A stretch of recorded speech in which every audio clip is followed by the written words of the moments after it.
Yeah, no, I'm glad you said that. A lot of people, they expect to get out of their sadness when they're depressed and already down, and they expect to find hope from some external source.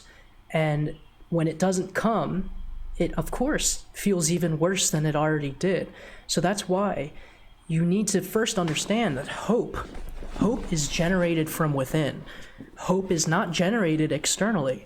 You need to learn how to generate hope from yourself, within yourself, even in the most darkest times.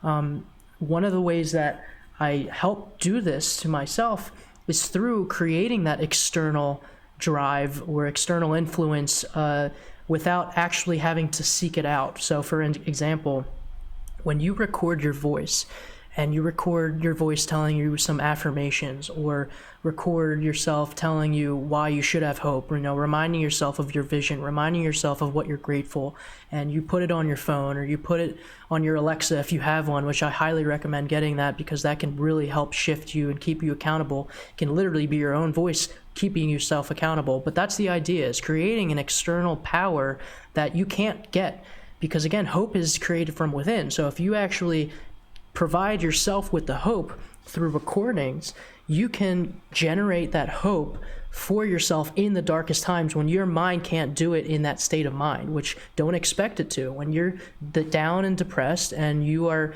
completely upset, your state of mind is going to do its very, very, very best to keep you in that state of mind. That's why it's very important to have support systems and things like that. But honestly, we can't rely on that all the time, because some of us don't have support systems. Some of us live alone. So you need to create something, and you do that when you're in a good state of mind. You create that vision, you create that hope, you create that passion, that motivation. You do it while you're okay, while you're in a good state of mind, and then you record it. You put it on a post-it, you put it on a sticky note, you put it on your wall, you put it on a whiteboard, you put it somewhere that you can see it every day, that you can train your mind to remind yourself to stay hopeful. You listen to it on your phone, you record it, you put it on, again, a speaker. You just do something that actually brings that awareness to your five senses when you're in the deepest, darkest time. Because that over time, that's what that's going to do, is bring your mind back to when it was good through that external influence. So when you're upset, you train your brain to look at or hear something that you created while you're in a good state of mind. So that automatically reminds your brain, oh yeah, I did feel okay at some point. I did feel okay when I said this to myself, when I recorded it. I did feel okay when I wrote it down. And what it does over time, it's not going to work the first couple of times. Don't expect it to. Nothing does.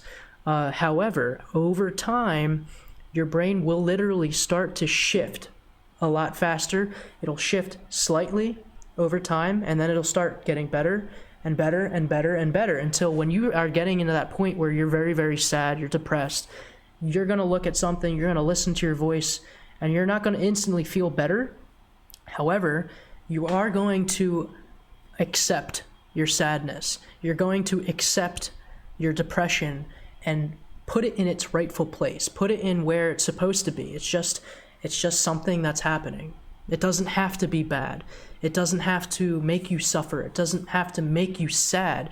It just has to be there because it probably needs to be there for some reason. But when you're able to start doing that external practice, you can now accept that reality for what it is. In the moment. And it's very, very helpful, because when I'm depressed, when I'm sad, it doesn't overtake my body. It doesn't overtake my mind state. It doesn't reinterpret my whole situation, my whole life, and throw out everything good that's ever happened to me. All it does, it makes me physically kind of very sad. But I'm okay with it. I'm okay with the sadness. You have to be okay with whatever you're experiencing, because the more you resist that energy, the more you resist and want to change your state of mind, the worse it becomes. But you can't just hear that and do it. You need to practice and recondition your mind. So I hope that helps you guys.